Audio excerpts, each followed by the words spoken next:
नई wagon are book करने की सोच रहा है? तो एक मिनट रुकिए। ये कोई आम रिव्यू नहीं होने वाला है। यहाँ हम उस सच्चाई की बात करेंगे जो डीलरशिप वाले, आप जानते हैं, अक्सर छिपा जाते हैं। क्योंकि देखिए, बात मेहनत की कमाई की है और वो सही जगह लगनी चाहिए। अगर इसका जवाब हाँ है, तो ये जो विश्लेषण हम करने वाले हैं ना, ये आपके हज़ारों रुपए बचा सकता है। बस अंत तक बने रहिए। जी हाँ, एक ऐसी बात, एक ऐसी कमी जो शोरूम में आपको कोई नहीं बताएगा, और अपना चेक साइन करने से पहले इस सच्चाई को जान लेना बेहद ज़रूरी है। तो हमारे साथ जुड़े रहिए, क्योंकि हम उस एक सीक्रेट वेरिएंट को ढूंढ निकालेंगे जो सही मायनों में वैल्यू फॉर मनी की परिभाषा ही बदल देगा। और ये जानकारी आपके बहुत काम आने वाली है, ये पक्का है। तो चलिए शुरू करते हैं। सबसे पहले पर्दा उठाते हैं उस सच से जो ब्रोशर के चमकदार पन्नों के पीछे छिपा होता है। कागजों पर ब्रोशर में वैगन आर वादा करती है पूरे 341 लीटर के बूट स्पेस का। सुनने में तो मतलब काफी बड़ा लगता है ना, इम्प्रेसिव। लेकिन कहानी में ट्विस्ट यहीं से शुरू होता है। जैसे ही इसका सबसे बड़ा सेलिंग पॉइंट एससीएनजी चुना जाता है, एक बहुत बड़ा समझौता सामने आ जाता है। असलियत ये है कि वो 60 लीटर का सीएनजी टैंक लगने के बाद बूट स्पेस, कह सकते हैं कि बस लैपटॉप बैग रखने लायक बच जाता है। मतलब परिवार के साथ एयरपोर्ट जाने का प्लान भूल जाइए। वीकेंड ट्रिप्स, सामान कहाँ रखेंगे, ये एक बहुत बड़ी चुनौती बन जाएगी। चलिए अब आते हैं सबसे गंभीर मुद्दे पर, सेफ्टी। सवाल ये है कि क्या फीचर्स की एक लंबी चौड़ी लिस्ट एक सच में सेफ गाड़ी की गारंटी दे सकती है? देखिए, कंपनी आपको ये चेकलिस्ट दिखाएगी। Heartect platform, 6 airbags, ABS, EBD, ESP, hill hold assist, सब कुछ है। कागज पर तो सच बताऊं, सब बहुत मजबूत और सेफ साउंड करता है। पर असली सवाल तो ये है, क्या ये फीचर्स बिना किसी global NCAP crash test rating के रियल वर्ल्ड में सच में सेफ्टी दे सकते हैं? देखिए, वैगन आर की अभी तक जीएन कैप रेटिंग नहीं आई है, तो ये फैसला हर खरीदार को खुद लेना होगा। और हाँ, अगर आपको ऐसी ही नो बीएस सीधी बात पसंद है, तो सब्सक्राइब बटन दबाकर हमें हमारे 1000 सब्सक्राइबर के लक्ष्य तक पहुंचने में मदद कीजिए। ये हमें इंडिपेंडेंट रहने में हेल्प करता है। ओके, आगे बढ़ते हैं।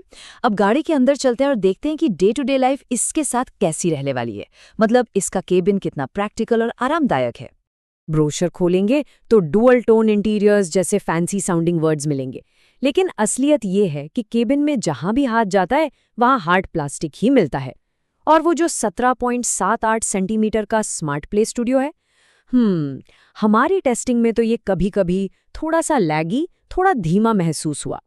और अब आते हैं उस $1 मिलियन सवाल पर जो हर भारतीय परिवार के दिमाग में होता है, क्या पिछली सीट पर 3 लोग आराम से बैठ सकते हैं? सीधी बात करते हैं, 1620 की चौड़ाई के साथ ये गाड़ी 4 लोगों के लिए बहुत कंफर्टेबल है, परफेक्ट।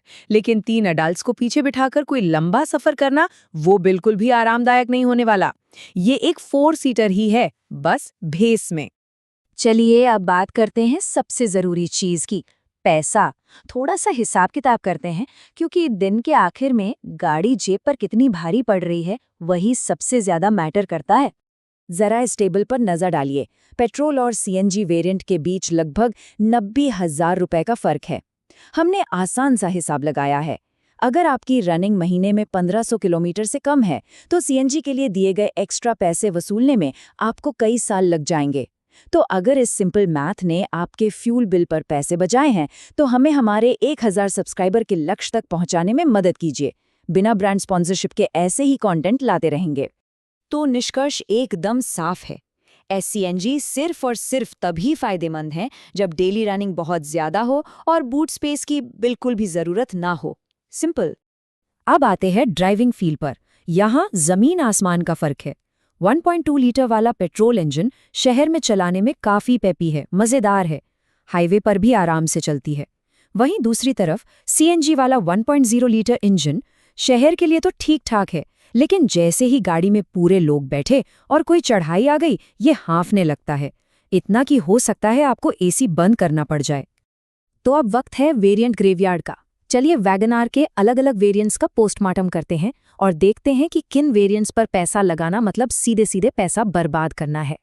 देखिए, एलेक्साई वो तो एकदम बेयर बोन्स है, उसे तो स्किप ही कर दीजिए। VXI एक सॉलिड कंटेंडर है, इसमें सारे ज़रूरी फीचर्स आ जाते हैं। फिर आता है ZXI और ZXI प्लस, जहां आपको 1.2 लीटर इंजन, टच स्क्रीन और अलॉयज मिलते हैं, पर इनके लिए प्रीमियम बहुत ज़्यादा है। सच कहूं तो ये ओवरप्राइस्ड गिमिक्स हैं।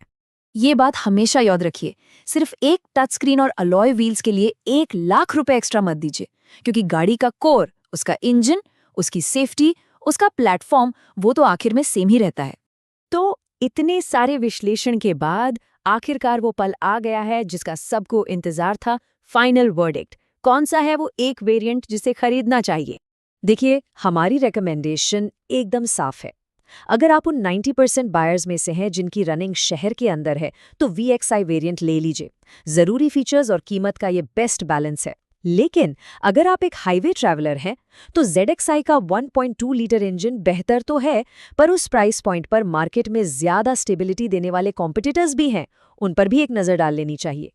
तो अब आप एक ऐसी पोजीशन में हैं जहां एक स्मार्ट चॉइस कर सकते हैं। अब आखिरी सवाल आपके लिए है, आप किस चीज़ पर कॉम्प्रोमाइज़ करने को तैयार हैं? बूट स्पेस, कुछ एक्स्ट्रा फीचर्स या फिर हाईवे परफॉर्मेंस? इसका जवाब नीचे कमेंट्स में ज़रूर लिखिए। और हाँ, अगर आप हमारे 1000वें सब्सक्राइबर हैं तो कमेंट करके हमें ज़रूर बताना।